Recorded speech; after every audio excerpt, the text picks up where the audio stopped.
Canadian geese, the sworn enemies of our backyard's otherwise peaceful existence.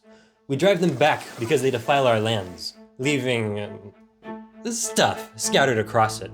We've tried brute strength, sprinklers, war cries, weaponry, but they kept coming back. In a valiant final attempt, we deployed our secret weapon, a war wagon, long crafted in the dark confines of our garage. This is the tale of its creation, I like the colors. Yeah. deployment, After them. and untimely demise. Oh yeah, it's not round anymore.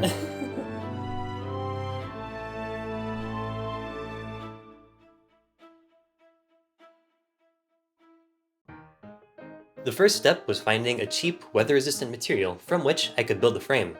Wood was the obvious candidate. Hobby Lobby carried small square dowels, and at 99 cents a piece, they fit the bill perfectly. Next, I measured the dowels and designed and printed hardware that would fit them. Ta-da! In total, I printed 4 wheels, 16 right angle brackets, and 4 axle mounts.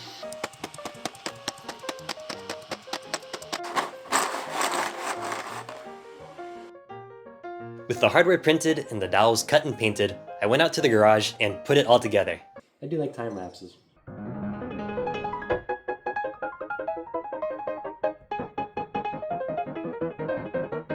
Alright, so I just cut an axle.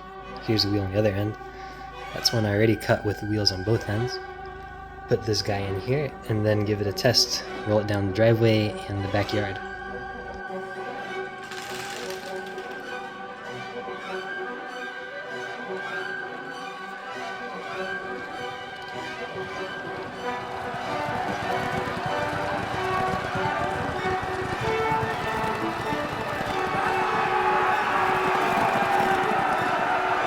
This is a little test to see if the solar panel is powerful enough to power these two motors and maybe even pull the whole cart with it. Here we go. Oh, that's good. Going pretty quick. Ah, much sadder. You get the idea. Hand drill from Hobby Lobby. $5.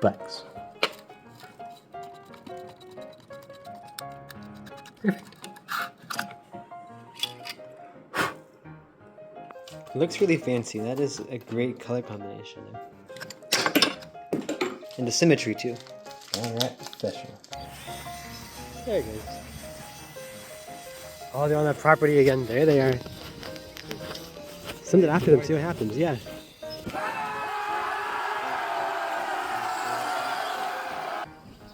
This is the first time we put the Rover outside, in an attempt to see whether the geese would even react to the Rover. They did. It's working. Oh. Works. It's so cute. Man, they're running now. It's on. Here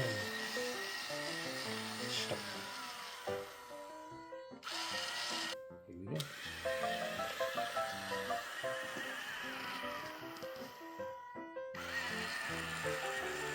It's moving.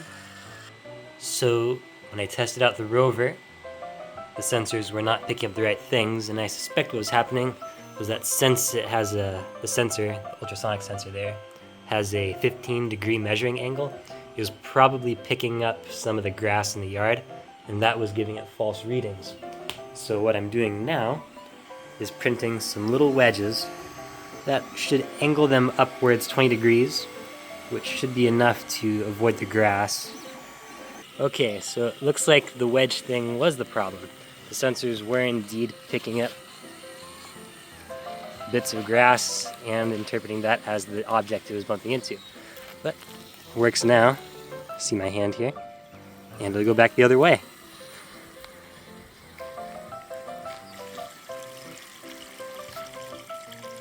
Saw the bricks. Now it's backing up. See if we can get a close-up of the parts that I made. Tiny wedges right there. And there's the pair on the back. Off she goes. What I did now was fill 2 5-gallon buckets with water and then tie a length of parachute cord that my family actually found on a vacation in South Dakota in a pond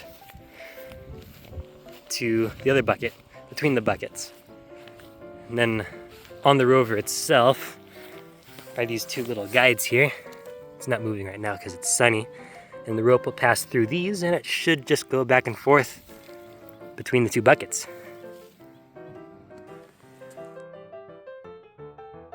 That's pretty fun. Sun's up there, powering my little Rover. Has it got stuck yet? It's working perfectly. Is it bad for the grass or is it fine? It's fine. This isn't even the grass we're trying to grow. So. Yeah.